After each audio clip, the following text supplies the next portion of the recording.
Hello, Hi. hello, hello. Hi, everyone. Welcome to Genealogy Adventures and a happy Memorial Day weekend. My name is Brian Sheffy.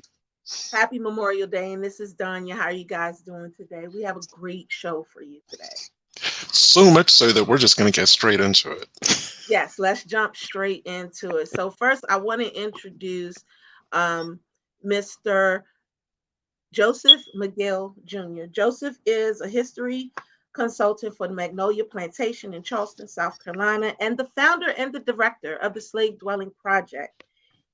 Previously, as a field officer for the National Trust for Historic Preservation, Mr. McGill worked to revitalize the Sweet Auburn Commercial District in Atlanta, Georgia, and develop a management plan for the Mississippi Delta National Heritage Area. He's a former executive director of the African American Museum in Cedar Rapids, Iowa, and a former director of history and culture at Penn Center, St. Helena Island, South Carolina. He has also served as a National Park Service Ranger at Fort Sumner National Monument in Charleston. He's currently written a book called Sleeping with the Ancestors: How I Followed the Footprints of Slavery. And we will definitely be posting that up there. So I want you to welcome Mr. Joseph McGill. The other Welcome to. person, the Mhm. other person is my sister. Um, Her name, you guys know who she is. Every time we speak South, deep South, we speak YaYa. So everybody, she needs no introduction. This is my YaYa, and I just want to say thank you guys for coming and welcome to the show. Yes, welcome to the show. So grateful and so pleased to have you. And I was just going to open by saying, I will always remember the first time I actually stepped foot inside of a slave cabin. I was with my brother and my sister. It was the first time had ever stepped inside of a slave cabin as well. We were adults. I was in my 50s. They were in their 60s. And I was the first time for it. It was Monticello. So that's Thomas Jefferson's pad, for those of you who are unfamiliar with that, because we wanted to pay our respects to our ancestors who were enslaved there and toiled there. And many of whom from that part of the family are buried there somewhere. And the slave cabin wasn't original. It's a reproduction, but still the power in that place was just phenomenal. And there was the Brian who, on that day before stepping foot, and then there was the me that kind of happened afterwards. My siblings and I, we'd had a lovely day. It was really, we were just really chatty and really laughing. And then things kind of got serious as we pulled up to Monticello. Our kind of mood slightly changed, but we were still feeling kind of chill. I went into the cabin first, and to say that I just felt a myriad of emotions. Like I said, this is a reproduction. It's not original, so it's not haunted or anything like that. But I really got a sense of what it was like for the sheer number of people who would have lived there. And I just had a real range of emotions. And I came out of that place and I was quiet for the rest of the day. I think I may have spoken 3 or 4 sentences from that point onwards. It was just, I can't even explain it. It was, unless you've been in one, it was just a profound, profound moment. And Joe, I wanted to ask you, given that you spend a lot of your time dealing with slave cabins, what called you to do this work, and what does it mean for you? I think what called me is that feeling that you felt when you were there. I was in the military very at a very young age.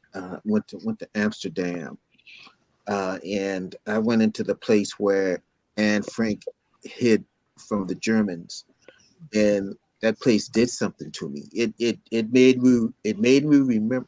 me remember what my teacher was trying to teach me that day in that class when we're watching this film. And when you see a film coming into your classroom at my age, you look at that as a good opportunity to get some sleep. But I remember that film more distinctly. I remember those excerpts from the book of Anne Frank's diary. Those things came rushing back to me because I was in the place. Now it meant something because I was in this place.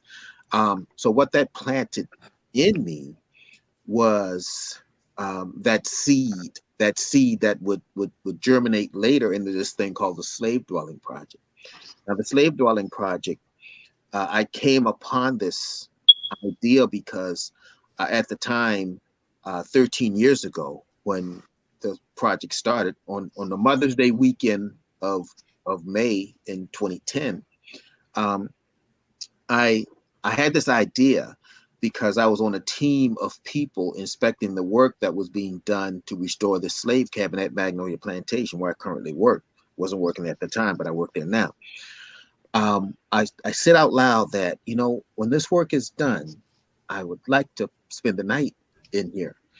Because I said it out loud, somebody heard it. They took it up the chain of command, and it got approved. So, well, now if I can spend the night in here, then maybe I can spend the night in more.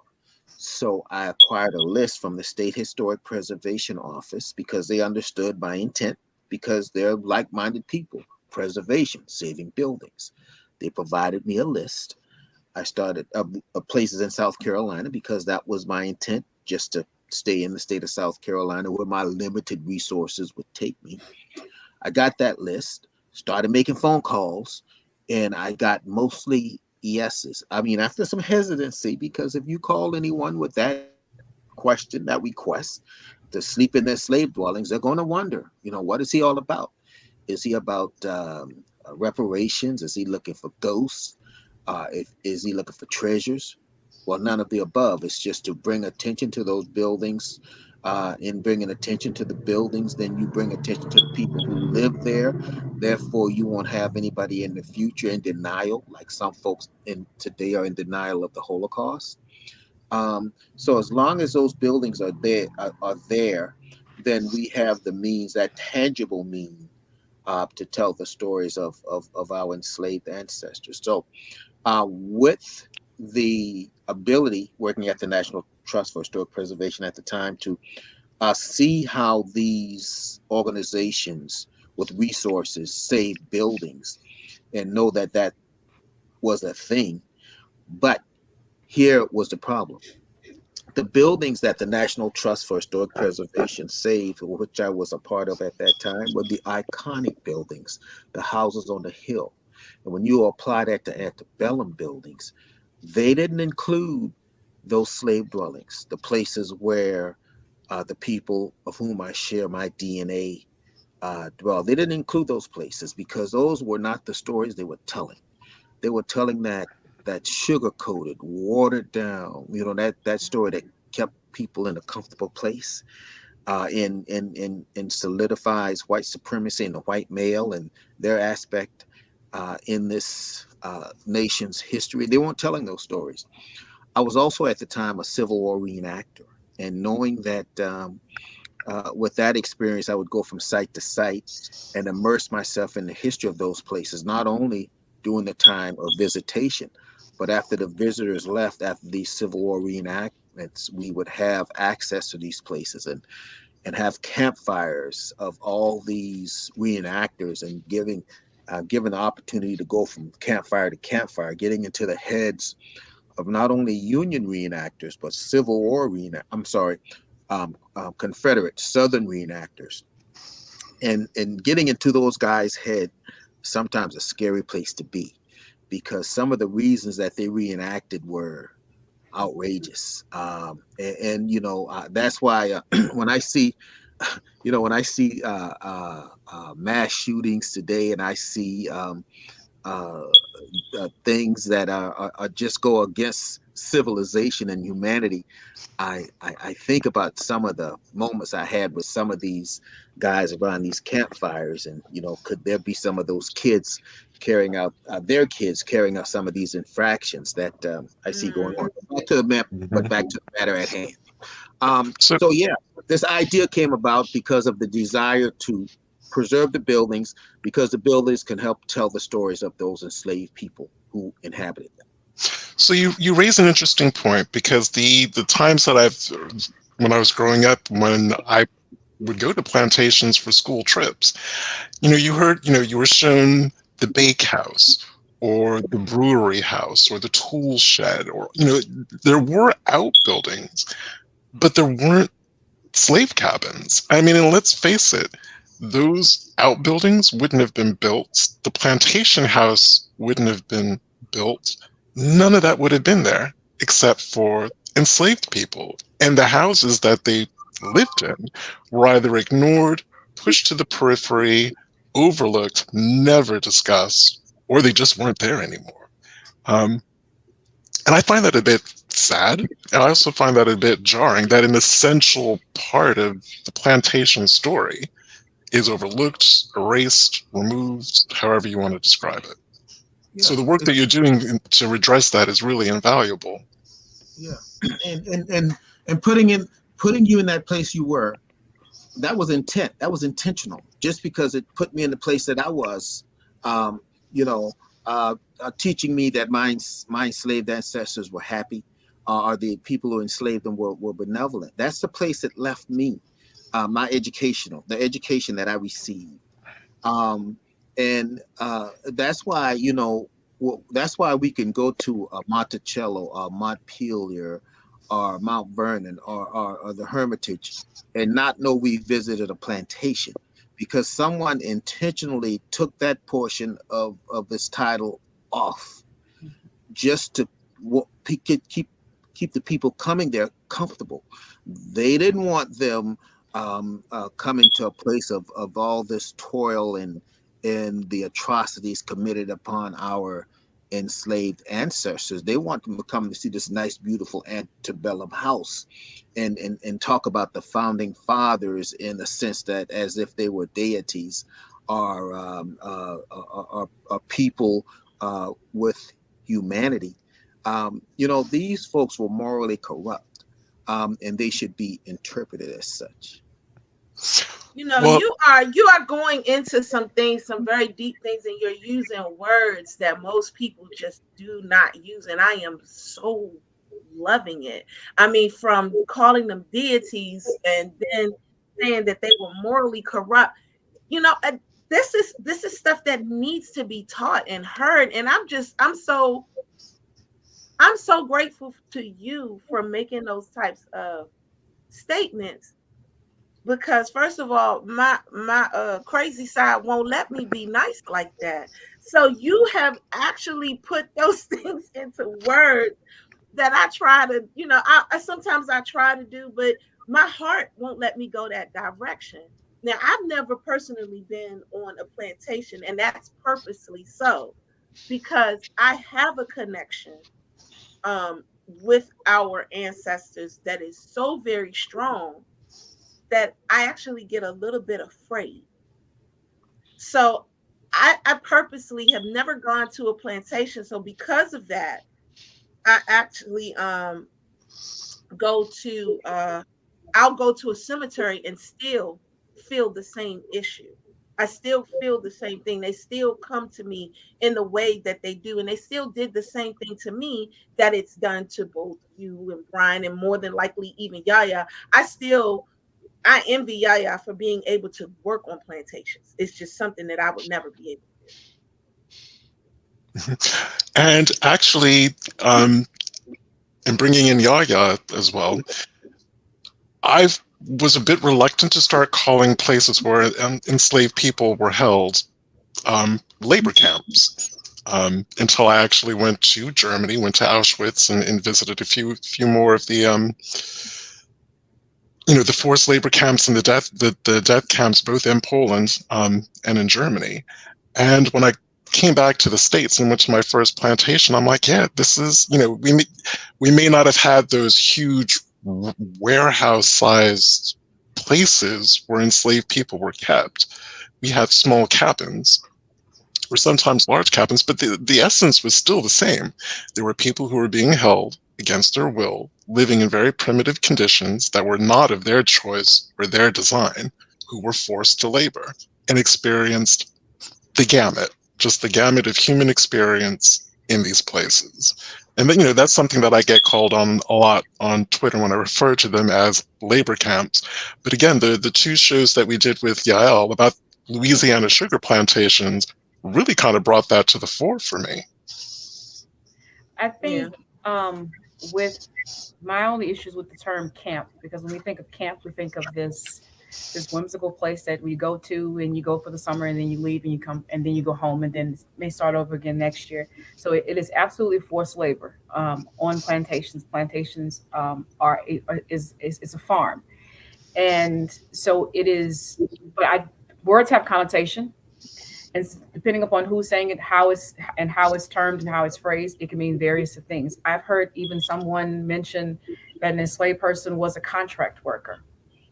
This was someone Mm, that looked like myself that said this, and I did not and could not and still will not, for the life of me, understand how that even came about. But I want to kind of go back to what you mentioned a few minutes ago, Brian, about going to some of these plantations, and you have the big house, but then you have, say, maybe the pigeonnier or the kitchen that's outside, but you rarely get a view of the actual cabins itself. Many of them have been destroyed. Being here in the South, there are a plethora of plantation of cabins that are no longer in existence. There are some that are still existing. Evergreen has about 22 cabins that are left. You have other places that they exist beyond wear and tear, but simply because sharecroppers were living in them way beyond slavery. I know mm-hmm. of a gentleman right now who was born in 1959 who was born on a plantation in his grandmother's cabin, and it was a former slave cabin. My dad's classmate, 1956, was born in a slave cabin that turned into a sharecropper's cabin in Iberville Parish.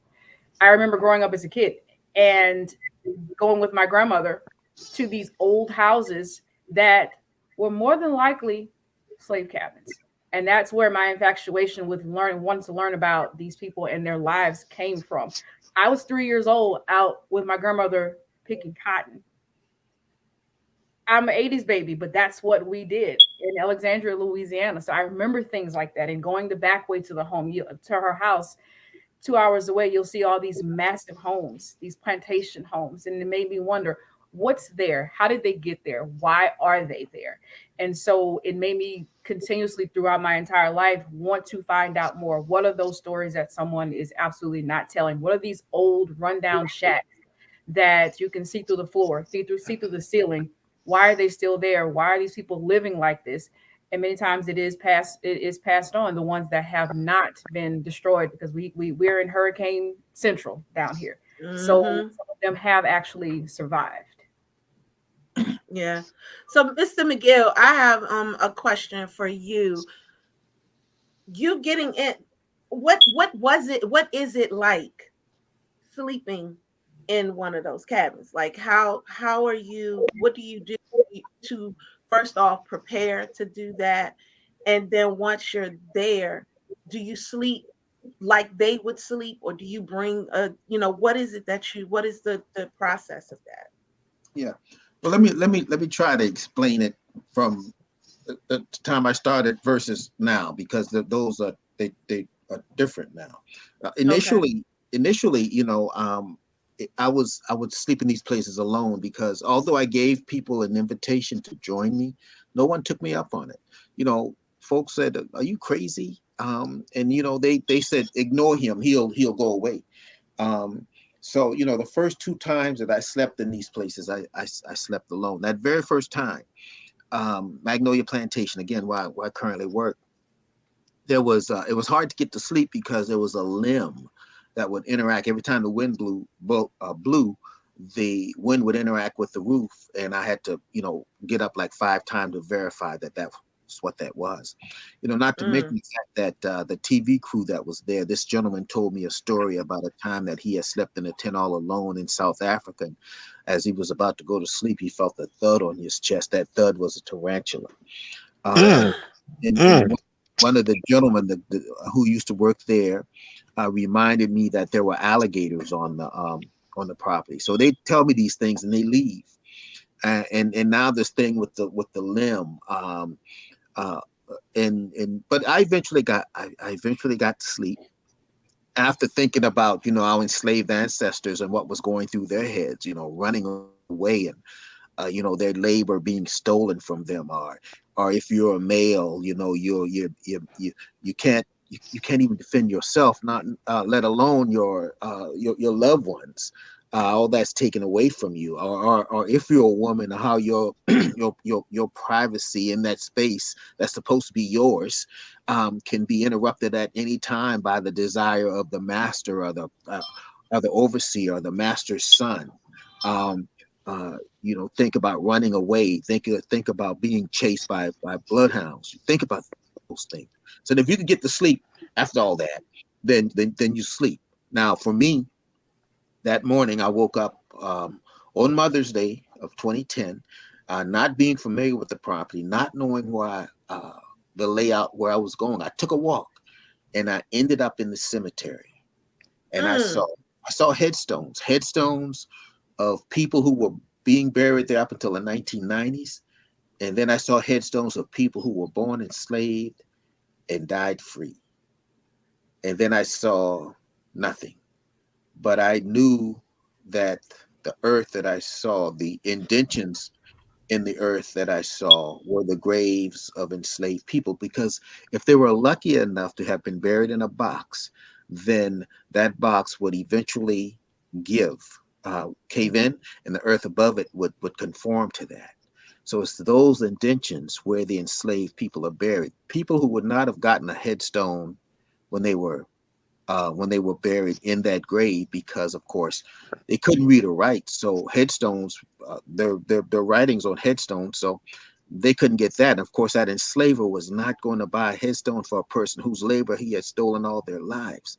So those people without those marked graves, without those headstones, I knew it was for them that I was embarking on this journey. So now fast forward to today. I very seldom sleep in these places alone anymore because of how the project has evolved. Um, the sleeping aspect of what I do is kind of a bait and switch, if you will. That'll get them there. But before they can sleep in that place, we got to sit around this campfire. We got to have a conversation. We got to have a conversation about Mm. slavery and the legacy that is left on this nation. So that's where the substance of the project is now, around these conversations. Mhm. Well, before I have a question for both you, Joe, and YaYa, I just wanted to quickly cycle back to the cemetery thing that you were talking about, because on the same day that my siblings and I went to Monticello, we found the enslaved burial ground, or at least part of it that had been sectioned off. Now, because we wanted to pay our respects to our enslaved ancestors that we knew were buried there. Now, to get to that cemetery, you have to pass the White Jefferson family cemetery, where we also have family buried. So, of course, you notice the huge monuments and the beautiful monuments and the beautiful inscriptions and the detailed work. And then we go down the hill towards like a little plateau. And then there's a big sign that starts naming some of the enslaved people that are buried in the burial ground. And of course, Monticello, the organization, doesn't know the names of all of the people who were there. But we saw some of our ancestors, and we were very quiet. We were very reflective. We were very quiet. And a white couple, I would say they were in their late 50s or their early 60s, came up and stood beside us. And the woman looked at us and she's like, "Where are the headstones?" And I'm like, "There are no headstones." And I pointed to a couple of rocks. I'm like, "Those might be burial markers." But it's like slaves on the whole did not have tombstones. She's like, "But do the rocks have their names on them?" I'm like, "Not if they couldn't write." It's like, you realize that enslaved people were kept ignorant and illiterate to make them supposedly docile. And she looked at her husband looked at her, and I just said this really calmly, matter of fact, just kind of how I'm saying this to you. And then she got it. She just burst into tears. So there's me kind of, and again, it's something, I want to say it's unique amongst African Americans. I'm standing there with my own feelings of anger and resentment, but pride that my ancestors were there and everything that they survived and achieved. I'm having to comfort someone else. I Mm-hmm. wasn't being comforted. My siblings weren't being comforted. We were comforting her. That was part of the other reason why I was just really quiet for the rest of the day, because I'm like, you know what? I just can't deal with this. It's like I don't even have a choice about whether I want to or not. I have to. But in the scheme of things, I really don't want to to deal with that. And I share that story to show that even the most basic aspects of the injustice and the inhumanity of slavery, having a basic tombstone, not known, not known. And that just kind of really blows my mind. So Do, my do it. question, go ahead, Let me say this YaYa, really go ahead. quickly. Also being a person who does cemetery preservation and locates burials of formerly enslaved persons, um, that is very difficult, especially when you know that there is no respect for them. Respect then and respect now. Most of them were not recognized, but now many of them are covered up, whether that's by parking lots, plants, homes, everything else. Okay. So there's a lack of respect. But I also like to say that it is such a privilege to be ignorant. Those are two Mm, big words. Privilege does not mean all something good. And ignorant does not always mean something bad. Take it how you want. But it is a privilege to have an ignorance, to not have a familiarity with the pain and the frustration and the injustice that we live through. And so you're having to comfort someone else because of the privilege of being ignorant in that moment. We still lose. We absolutely completely still lose in that moment. So it now turns around where it's now reverse caretaking. When Black people, African American people, we are always the strong ones having to take care of someone else despite our own injustices, and we're the one actually feeling it. so let me jump on into this and ask. This is a question to you, Mr. McGill, because basically YaYa just kind of answered what I'm asking. I'm gonna tell y'all who I am. I'm not comforting you, because I already know how I feel. So I don't know, maybe it's me getting older or whatever the case may be. I am not gonna pat. I would not have been able to been like, oh, it's okay, because I'm still dealing with my emotions as far as what's going on. I was like that at the cemetery. So this is another reason why I do not go to a plantation, because I was like that at the cemetery. If you really think I'm gonna pat your back and be like, oh, sorry, I'm not patting your back. You should be patting mine. So that goes to the question to Mr. McGill. When you have these fireplace, these this sit around the fireplace chats, is there ever a moment or a time when somebody is now feeling like what Brian described or what YaYa described, and you felt like you had to do that, or did you give them that same feeling back of, I'm not patting your back. You're gonna deal with your feelings just like I have to deal with mine. Well, I get the opportunity to give folks the good, the bad, and the ugly, not only around those campfires, but at Magnolia Plantation and Gardens, where I'm currently employed. That's my 9 to 5. I give a tour called "From Slavery to Freedom," or cabin tour. I stand in front of an audience and I tell them about the slavery that went on that plantation. When I first started, I used to talk for 20 minutes and then send the folks on their way. I said, well, wait a minute. Let me work less. So now I talk half the time and then I turn it into a question and answer period. And that's when it gets real. Because the number one question that I get from folks after I pour my heart out to these folks, tell them the story of all the atrocities that were placed on these folks. The number one question that I still get is, were the Draytons good slave owners? Drayton. They were the owners Mm.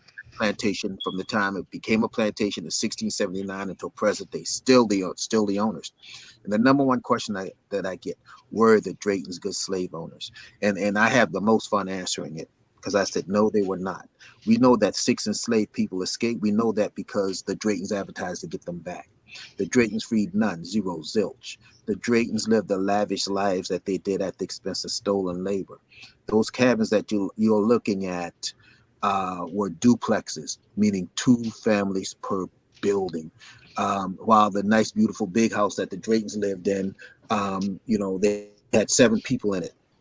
Those families could be torn apart at any time. It depended on what the buyer wanted. If that buyer wants to buy one enslaved person, that buyer wants to buy one enslaved person, not a whole family. And those enslavers were not going to stand in the way of a sale just to keep an enslaved family together. The Draytons lived the lavish lives that they did at the expense of stolen labor. And the very last one that I tell them, last very point that I make, they kind of get it. Because that last enslaver there was an Episcopal priest. No, the Draytons were bad people like all the other enslaved people were. I'm sorry, enslavers were bad people. And I could just see the jaws drop because they don't expect it. They're hearing this story for the first time, in most cases, from someone who shares my DNA, a black person. I'm sure most of the time up until that point, the version of history that they got kept them in that comfortable place, that made them that makes that number one question. I'm sure if they ask me that question, they go to every plantation that they go to and ask that same question, and I'm willing to bet that the person giving that presentation comes with some type of reasoning to make them those enslavers good people, or those enslaved people happy. They try to justify that. I don't do that. That's not my thing. Mhm. And around that campfire, hey, we bring it. We bring it hard. We're not there to keep people comfortable. We talk about white privilege, white supremacy, historical trauma, Confederate monuments. Should they stay or should they go? Weddings on plantations. And of course, now the elephant in the room is anti-CRT and anti-woke. So we put it all out there. It's not designed to make anybody feel comfortable. It's designed to honor our enslaved ancestors, and we do it by just telling their stories. I want to pick up on the anti-CRT thing in just a minute. Danya, I don't think that some of our audience really kind of gets what she's saying. She, to illustrate the generosity of the Black spirit, Donnie on a couple of shows has used the example of a child being sold away from his or her parents and being sent to another plantation, and how that child was never abandoned on that new plantation. That someone was like always going to say, usually a Black woman, um, come here, come around the fire, come have something to eat. You know, that child was going to be looked after. But to me, that shows both the horror and the haven that slave cabins were.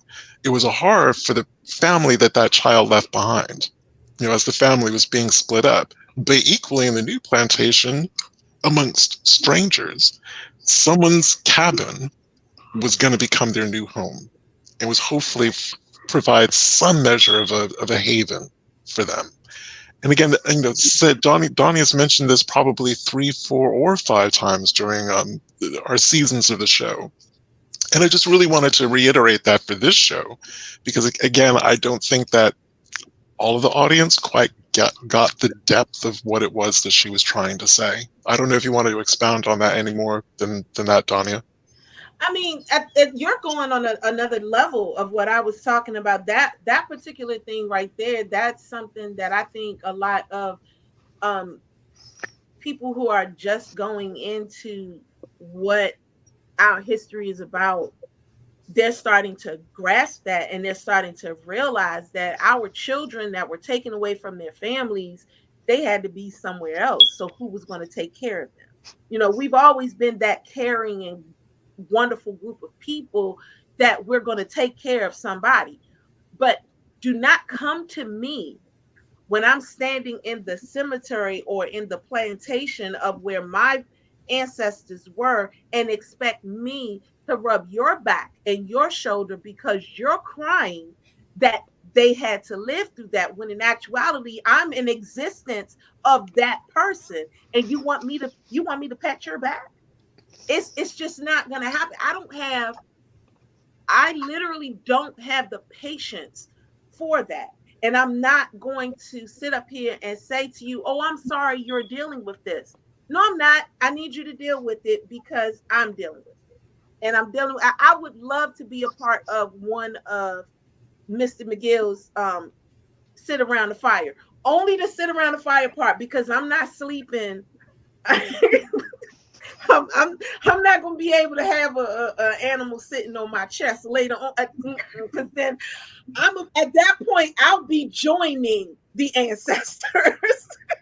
Let me say this So, before you move on, real quick, Danya. Two things. I appreciate Mr. McGill for mentioning that question. I get that question a lot myself. But one of the other most ridiculous questions that I actually get working on these plantations and talking about slavery. Number one, I don't do scripted anything. If you go to a plantation for a visit and want to learn about enslaved people or anything else, do not go to a place that has scripted tours ever. Okay, get someone who knows what they're talking about. Not even audio tours. Get people to talk to. Okay, but the question I get, well, if they wanted them to live longer and work harder, why didn't they just treat them better or feed them better? I'm like, what kind of question is that in my mind? But I get it, but I don't get it because it's a silly question. But I have to explain to them, number one, there's no good slave owner. They wouldn't have owned enslaved people if they were hey, so good. It's always my question, always my answer. If they were so good, they wouldn't have owned them in the first place. If they were so good and wanted them to live longer, then they would have made sure that they were okay, sent them on their way, freedom, and or never own them to begin with. That is the way to do that and go against the grain. Okay. Because there were enough contemporary people in their day, going mhm, all the way back to the earliest colonial period, that spoke out against slavery. And they were very specific about why it was wrong. Correct. Now, there was a larger percentage, we see it today, who were quiet, silent. Well, it's got nothing to do with me. I'm never going to own any slaves, so I don't care what other folk get up to. There's always been that thread kind of in our culture. But yeah, you made an excellent point. Or I, even I to the want to. extent of including someone else in someone's story, as you mentioned, Danya, about having to pat people on the back. I don't go for the tears. That's just me. I don't need anyone to apologize for me for what their ancestors did. Everyone deserves empathy. I'm looking at that person, not what their ancestors did, because just like some enslavers' ancestors were horrible people, some of ours were horrible people too. Right. Everyone has horrible people in their family. It's just to what degree and what they were actually doing. I'm not going to hold that accountable to them. I want them to learn from me. But at the same time, if I am talking or teaching about slavery, if I'm talking about Reconstruction or postbellum times, please do not come to me and tell me, oh, well, my ancestors were sharecroppers too. They were Irish sharecroppers. I don't care about that. We're here right now. I Yep. mean, I'm sorry for them, but Yep. we're talking about these people right now. Do not Right. ever be dismissive and include yourself in someone else's story like that.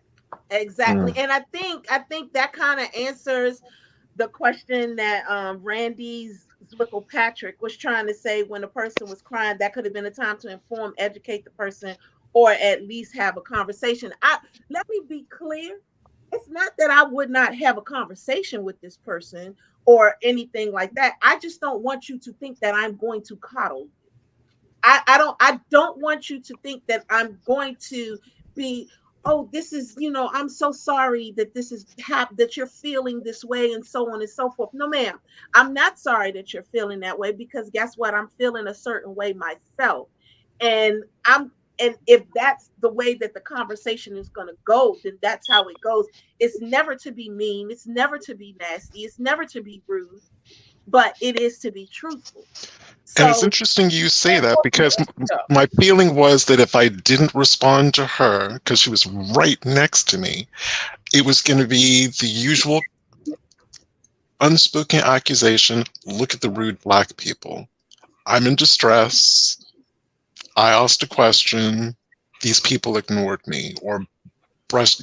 You know how it goes when you know how easy it is for our people to be stigmatized, being rude, being called aggressive, all that stuff. So even though I was deeply in my feelings, I felt that I had to spend at least 90 seconds to like 2 minutes just to kind of yeah, say my piece to her. yeah, I probably Well, wouldn't have opened my dang on mouth. I think you two took the. I think you're describing the extremes, Brian. You took the road of making them feel comfortable. Now, Daniel, on the other hand, you guys probably would have had a fight out there, physically. No, we And would.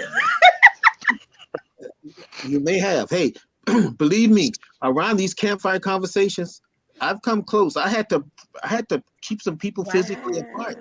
Wow. And one Brian was at Monticello. Some of your descendants, quite possibly.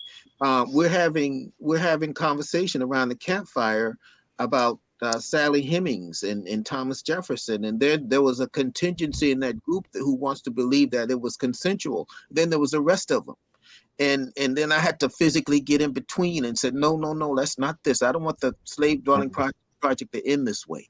And then I Right. was in New Orleans, and we were talking about free labor. We were talking about free labor in the sense that these people were not getting paid for their work. Well, this white gentleman, said, well, no, no, no, it wasn't free labor because the enslaver was clothing them, feeding Mm. them, and giving them housing. Now he was not wrong. He was not wrong, but his timing was just off. And again, I just had to physically say, no, no, I don't want the slave dwelling project to end this way. So we engage in those kind of conversation. Now, on another note, in another conversation, a young lady revealed that her father was a member of the KKK, and Mm. she was contemplating at that time to try to mend the ways between the two of them, because she left home because he slapped her because she was looking at a black man. And now he was going through dementia, and his days they left on the earth was limited. We're numbered. Another Hmm. situation that we dealt with, this young lady revealed that her brother was a lot like Dylan Roof. Dylan Roof was a gentleman who went into church in Charleston here and took out 9 lives. She said her brother was a lot like him, mimicking the things that Dylan Roof did, accessing those websites, owning weapons. So these are the kinds of conversations that we invite around these campfires. So Danya, I don't know if you're ready for that. Can Yes, you? I am. I mean, here's the thing, and Yolanda just put it up here. I don't want you to think that I was. She said, "Why are we always looked at being rude, ignorant when we're expressing our emotions?" I know how to express my emotion and still be able to teach this person.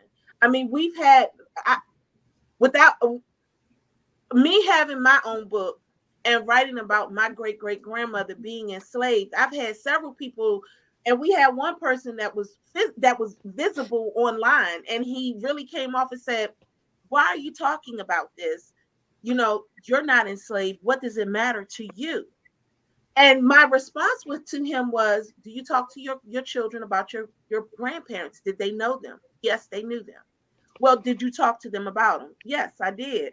"And what about the great grandparents? Did you share that information? Did you share that family info about your different family members?" "Of course I did." "Well, that's what I'm doing. Why aren't you looking at it in that way instead of me looking at talking about an enslaved person?"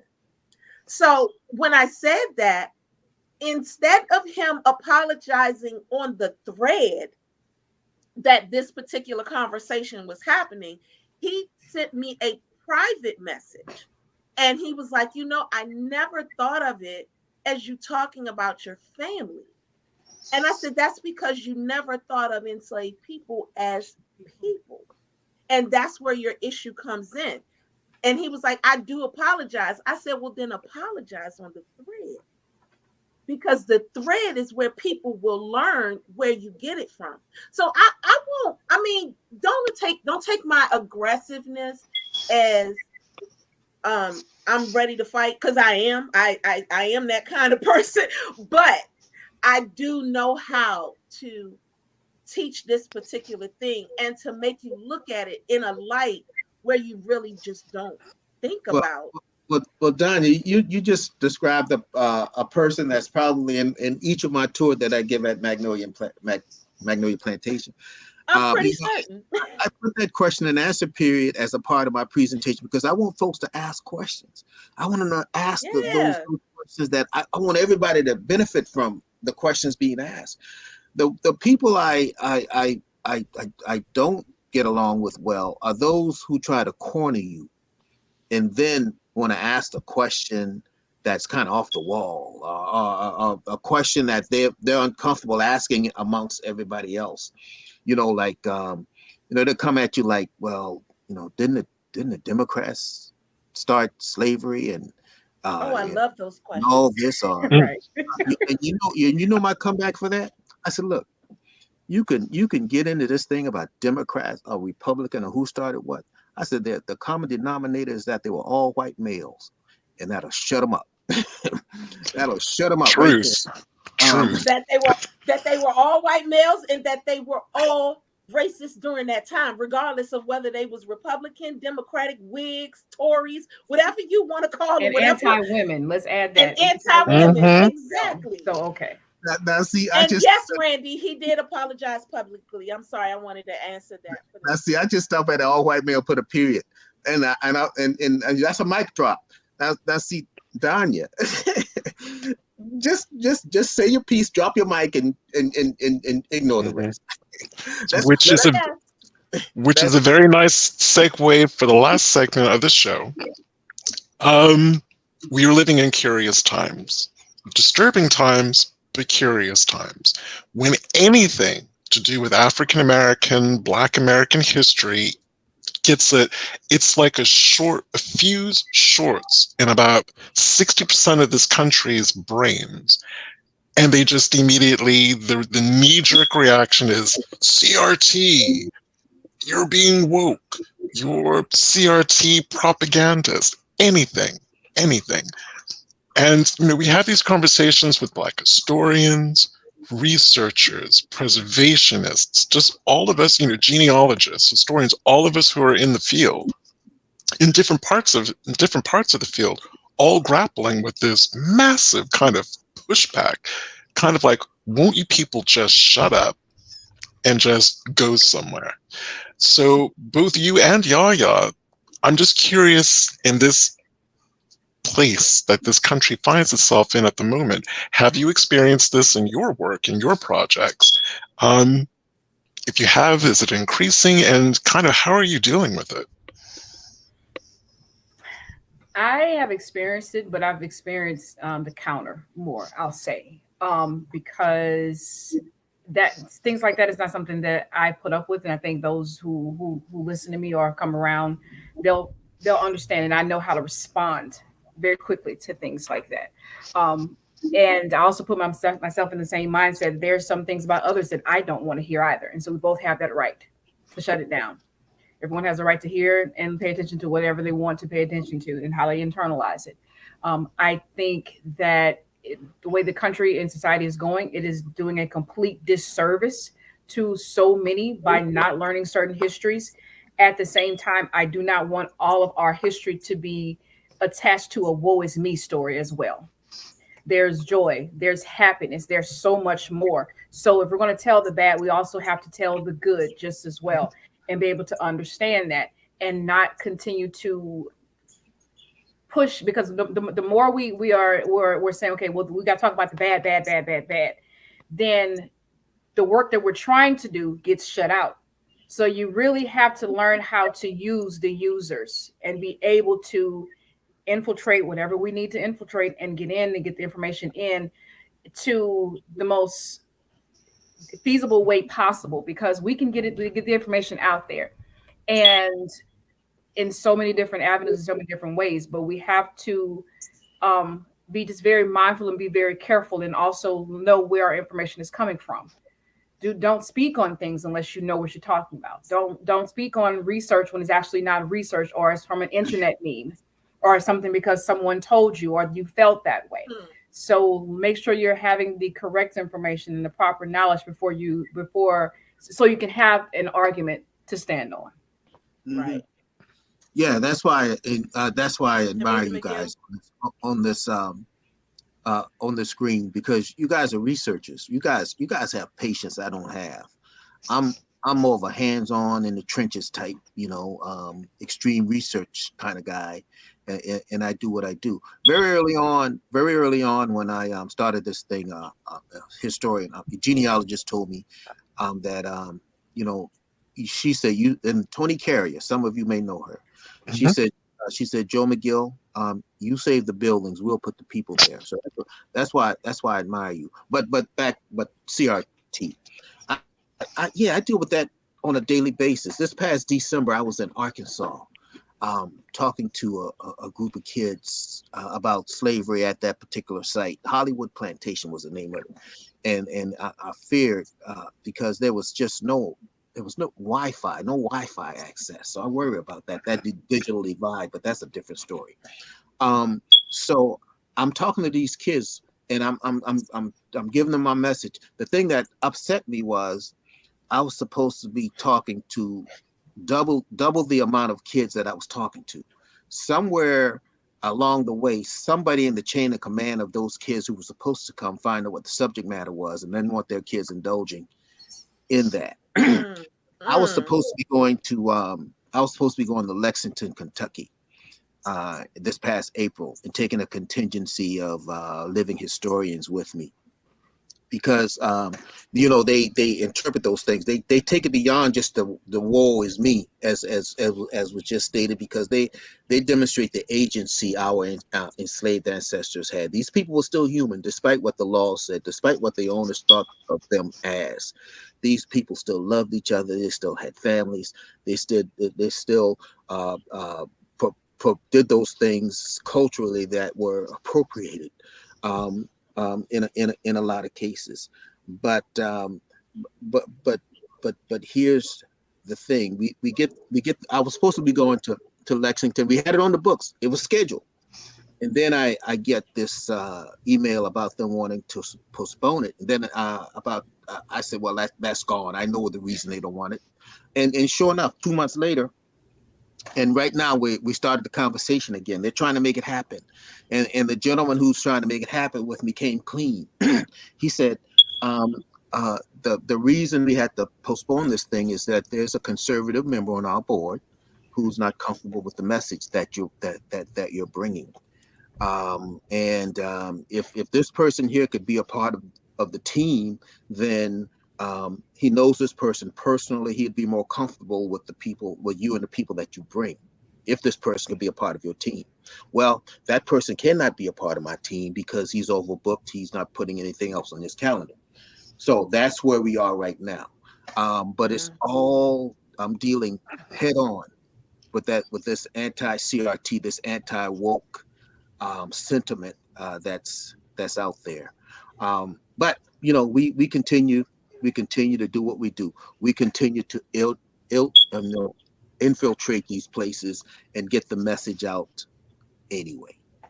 Can you give me like a good 2 minute spiel on your book? Because we're almost out and I want your book to be out there. I've placed the short Yeah, URL up and well. yeah. It's called Sleeping with the Enemy. Let me just read the just right here. Just it's not very much. Um, it says the personal account of one man's groundbreaking project to sleep overnight in the countless oft overlooked former slave dwellings that still stand across the country. The fascinating history behind those sites and how he has used the experiences to shed light on larger issues of race in America. And it's co-written by Herb Frazier. Herb Frazier is 3 times published. You can Google his name. Everybody's got a story in them to tell, but not everybody's a writer. And I know I'm not a writer like Herb Frazier. That's why it's co-written by my colleague Herb Frazier. It's also you can order it now on Amazon or Hatchet Books. They're not going to ship it. You're not going to get it until June 6th. And let's see what else. What else about the book? Um, so yeah, Sleeping with the Ancestors: How I Followed the Footprints of Slavery. Oh, there's also an audio version, and that audio version is my voice. So if my voice now does not annoy you, then order the audio version or order the physical copy or the digital digital version, you could get that version of it also. This is the hardback copy that I'm holding in my hand right now. Wow. Well, we just want to thank you guys for once again, coming on the show. YaYa, you are always, always welcome. And Mr. McGill, you have now gotten that honor as well. You are always welcome to come and talk about whatever it is you want to talk about when it comes to this. I think your project is awesome. I think I am ready for your fireside. I think I can do your fireside, and you will be, and I think I will do you proud. I think I would do you proud. I would be right there with you the whole time. I don't have time, but I also, like I said, I do not coddle people. I'm not the person to coddle. So here's what I ask: when we do this, I want you sitting beside me. Okay. Okay. All right. Can I say something really quickly? Mr. McGill, I'm still going to take you up on that offer of being invited to the 1811 house that I'm president over the board here in Laplace, Louisiana. Okay, I need you to come. I'm going to send you that information. And really, right, don't tease. Don't tease. No, I'm dead serious. I'm absolutely serious, hands down. You are in.